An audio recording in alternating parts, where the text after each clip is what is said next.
My name is Henry Wisa, Professor Henry Wisa. I teach entrepreneurship at the Jomo Kenyatta University of Agriculture and Technology.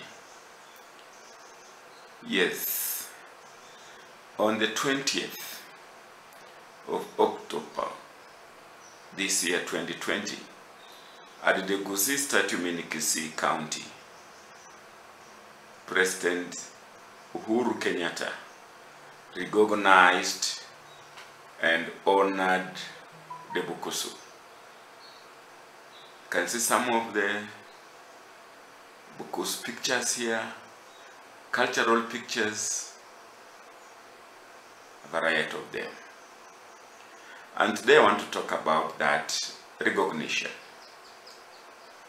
Yes, as I said, on the 20th of October 2020, I was glued in front of my TV in my rural Bungoma hut, so to speak, listening to President Uhuru Kenyatta of my beloved country, Kenya, recognizing and praising the country's heroes on that National Mashujaa, or the Heroes Day. Now, I was not sure I had heard the Mukile bit right. Then I saw a series of WhatsApp congratulatory messages on the Babi Church clan. And indeed, even some people calling me being the patron of the Babi Church clan. What am I talking about? Let's first of all listen to the president. Another hero from this era was Mukile Wanameme, leader of the Bukusu resistance of 1895, a brave soldier and a skilled military man. Wanameme is said to have beaten the British soldiers in his first battle against them at Chitemba Hills near Webuye. He died a hero. Yes, as soon as the president talked about Wanameme, you know, Wanameme is synonymous to my clan of Bukusu, the Babi Chachi. I am the patron of the Babi Chachi clan. And people went into a frenzy. Yes, the Babi Chachi are being recognized. Wanameme is being recognized. And that was like very sweet music in our ears. But I was not very sure of that name, Mukile Wanameme. And then the date, 1895. And the geographical location, the Wachetambe. So I went into some research, so to speak. But let me tell you, the Babi Chachi are one of the more than 30 clans of the Bukusu subtribe.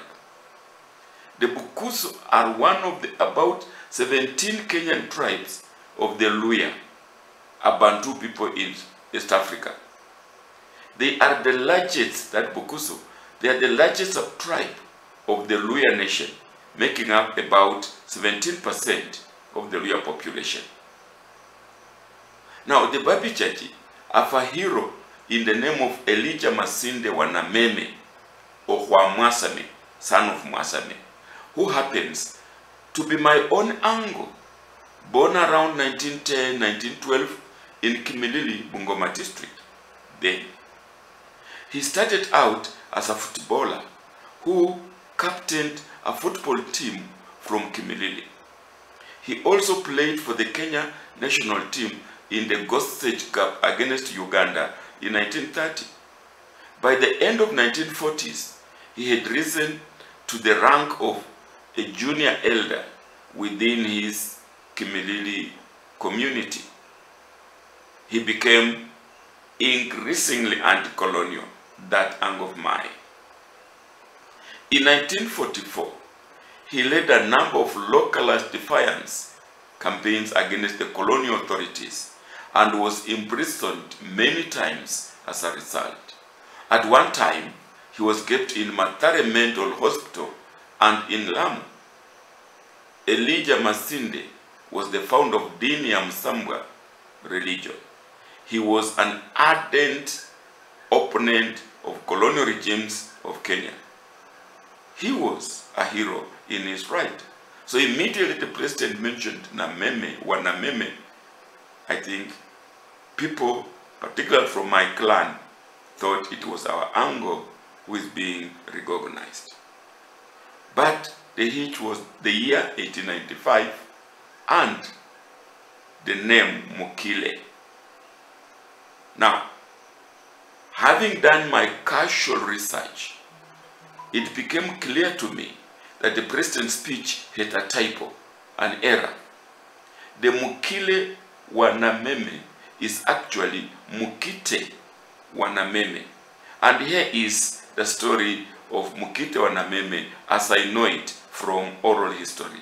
And indeed, Mukite Wanameme represents Bukusu and not necessarily Babichachi.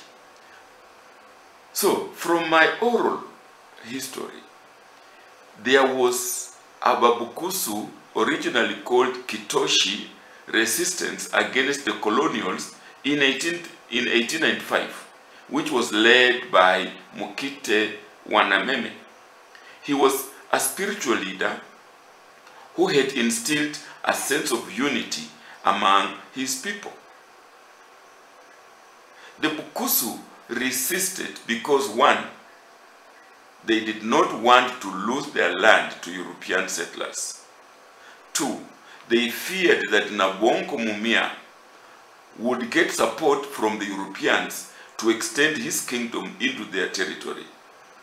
So the Nabongo Mumia Shiundu, who was born in 1849 and died in 1949, was a prince who became 17th king of the pre-colonial Wanga kingdom.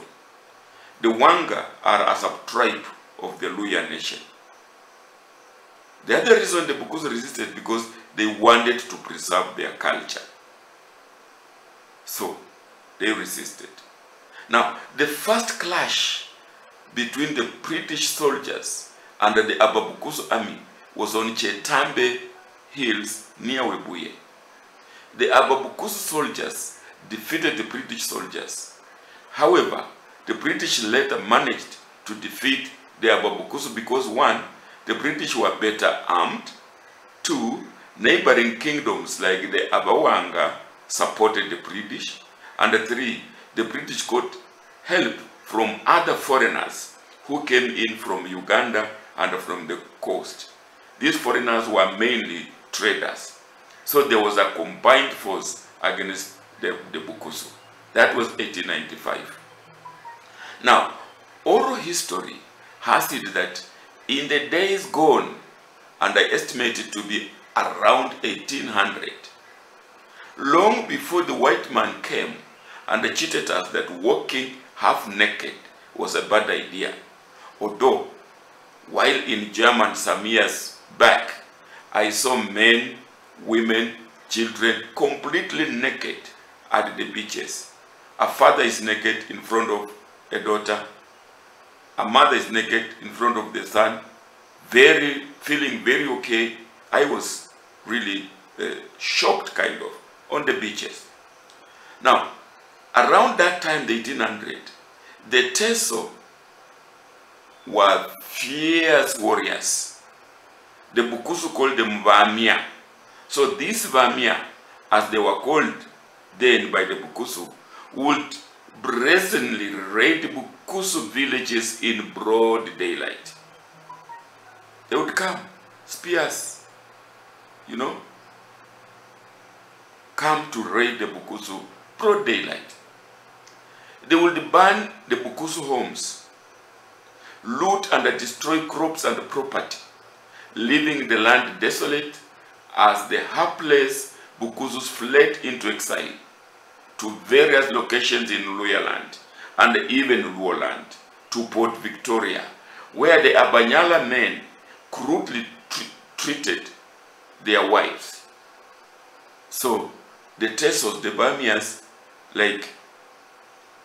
drove the Bukusu out of their land and they went in various locations in Luhya land.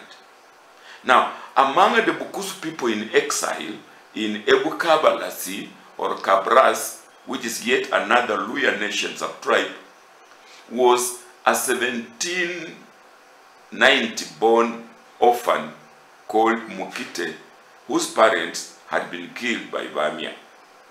Mukite grew into a fierce man and returned to his homeland. He learned the art of war and later returned to the territories where his kinsmen had fled and appealed to them to return home. He would beat drums of war with the cry, "Return to your country.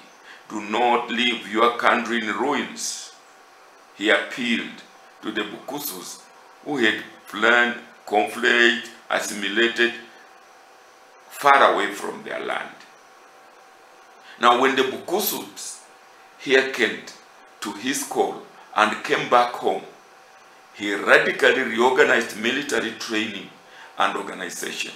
He built forts and manufactured serious weapons, spears, belts, knives, headgear, and clubs. He actually, therefore, became an entrepreneur. He taught them cutting-edge military skills, such as the art of jumping high up in the air in the battlefield, new skills, entrepreneurial skills of going at war. Most vital, he taught them guerrilla warfare, discouraged his troops from fleeing like chicken, and divided his army into 3 divisions: the intelligence, the spies, an advanced division, and the rear guard. Yes, Mukite could train and teach in innovative methods of fighting. They were few, the Bukusus were few, the Bamia and others were large armies, but he taught tactics of how to defeat large armies, the guerrilla tactics, the guerrilla warfare. In entrepreneurship today, we talk of guerrilla marketing, where small business people can outcompete large business people because of the guerrilla marketing. Now, what was the result? The hitherto cowardly warriors of Bukusu stayed put, hammered the Teso, and recovered their land. They thrashed the Abatachoni, the Abasamia, the Abawanga, and the Luofugenya. Heck, they even beat the fierce Wakwavi, the Asingishu Maasai, who they drove weary and bewildered into the Kuywa River. You know, the Maasai were the most dreaded warriors. And when the Bukusu defeated the Maasai, then they got now the courage to fight anybody else, including the British in 1895, about whom the president talked on the Shuja Day. Now, sitting with rage, Mukite led his warriors to Port Victoria and they told the Abanyala, who had so callously raped married Bukusu female refugees, a big lesson. A lesson they never forgot. But Mukite was a kind person. After taking revenge and defeating the Bamia, he organized a peacemaking meeting for peaceful coexistence thereafter. Yes, dear Bukusu clansmen, Mukite Wanameme taught military skills to win battles. Today, the Bukusu and indeed Kenyans have different battles to win. The fight against poverty stands out. To win the battle against poverty, we need new entrepreneurial and agripreneurial skills. We must farm without destroying our soil. That may mean using organic manure from human and cattle waste, e.g. dung, feces, urine. Agri-waste And even slaughterhouse waste can also give us organic manure. We use it to farm without destroying our soils. We must increase production on our dwindling land sizes due to population growth. As population grows, farming land sizes are dwindling. Now, this may mean learning vertical farming. You don't need to have acres and acres of land to farm. We can go into agripreneurship and do vertical farming. We must increase income from our farms if we have to win poverty. Now, this may mean agricultural diversification and value addition practices. We must invest in new and renewable energy. So yes, Mukite taught about winning battle wars.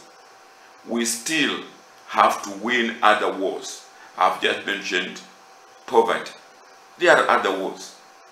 Corruption, one of them. Education, foolishness, and all that. So, dear Bukusu clansmen, Mukite led us. Mukite taught us skills. We can also teach ourselves skills to win the modern wars of poverty, the modern wars of corruption, and many other wars. Under this calls for innovative, creative thinking, which is entrepreneurship and agripreneurship. Thank you, Mr. President, for recognizing the Bukusu, for recognizing Mukite Wanameme. There was also Elijah Masinde Wanameme. He fought the colonialists. He was anti-occupation. So we thank you for recognizing us. Now, my good viewer, if you enjoyed it, please like it, share it, and please subscribe. But you can also visit us at www.mukmic.co.ke. Thank you for watching and thank you for listening.